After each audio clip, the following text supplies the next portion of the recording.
Всем привет! Хочу рассказать, как я начал строить буржуйку, точнее уже закончил ее строить. В гараже у меня вот такой срач, и мне, чтобы его разобрать, нужно создать комфортные условия. Для создания комфортных условий я решил построить буржуечку, печечку.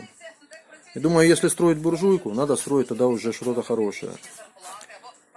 Подумал я и вот построил такую буржуйку. Совместил в ней принцип Булерьяна.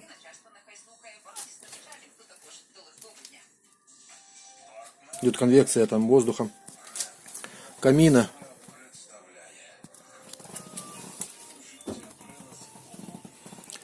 И внутри приварил, там есть перегородки, перемычки. Туда ложатся поперечины, и на них ложится сетка, решетка, шампура для приготовления какого-то мяса. Вот такой замочек.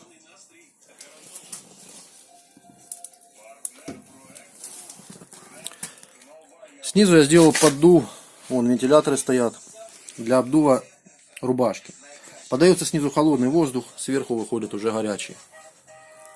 Вентиляторы включаются, вон регулятор стоит. Включается регулятором, можно обороты увеличить, уменьшить.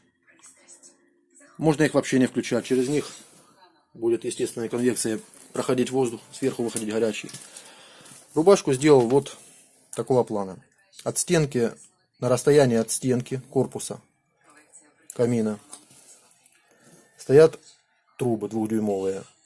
Между трубами есть зазор, между стенкой есть зазор. Пламя внутри, когда горит, проходит и обнимает всю эту трубу. Труба греется со всех сторон. Плюс буржуйка стоит на расстоянии от стенки. То есть это тоже будет являться рубашкой.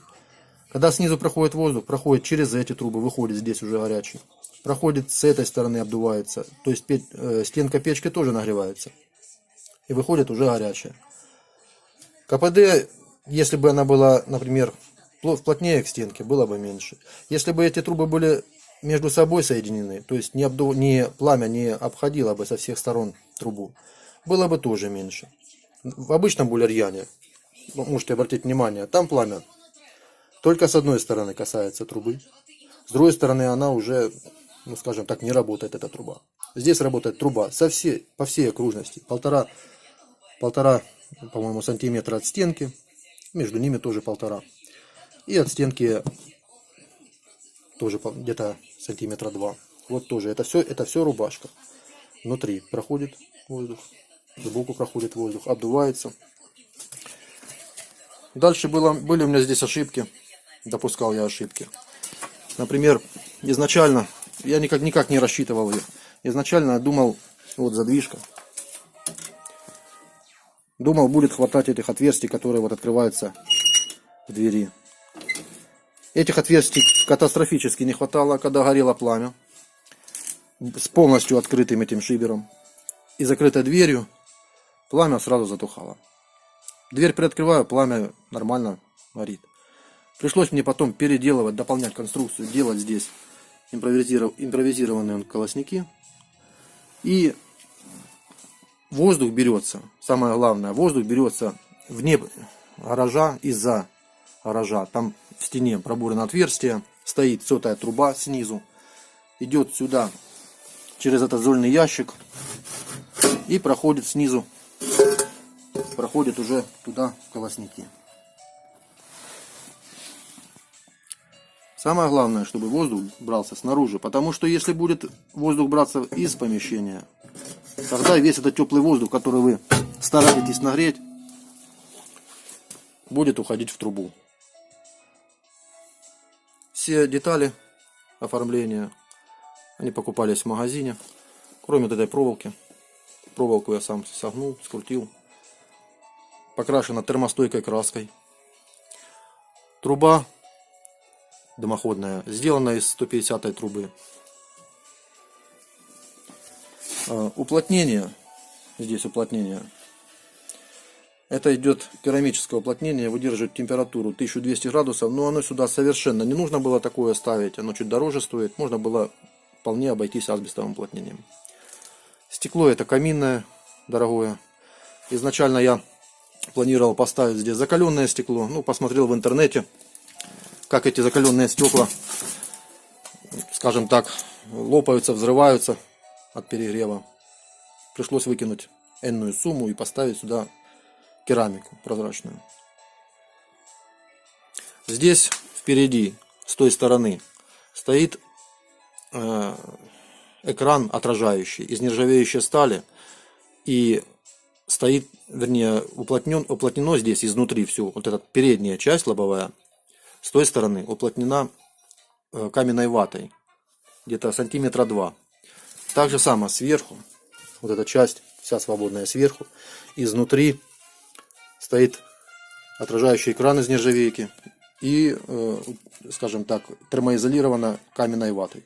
Для чего я это сделал? Для того, чтобы пламя, которое поднимается, оно уходит не в трубу сразу. Оно идет там через шибер, опять же, отклоняющий шибер, или не знаю, как он называется. И бьется, грубо говоря, изнутри в эту стенку лобовую. Эта стенка нагревалась бы очень сильно. Отсюда бы пошла бы деформация, в любом случае. Деформация. И начала бы вести, крутить. И дверь плотно тогда уже не прилегала бы. И точно так же сверху начало бы деформировать. Я видел, как выдувают все мангалы, все ровные поверхности, которые от перегрева нагревалась бы до красна.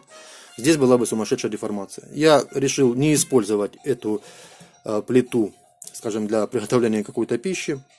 Просто я ее термоизолировал. Все равно она нагревается, но нагревается температурой может быть до 200 градусов, но не выше.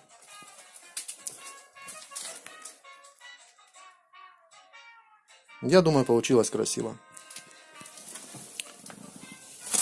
Эта часть снимается для того, чтобы можно было лопаткой почистить золу.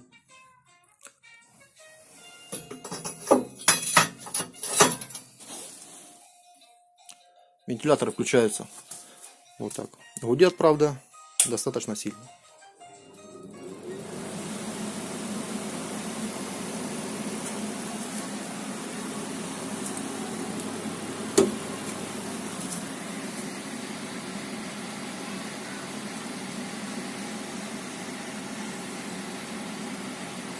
Всем спасибо. Дальше буду, может быть, снимать видео с приготовлением какой-либо пищи. Может быть, сниму видео по очистке стекла от нагара. До свидания.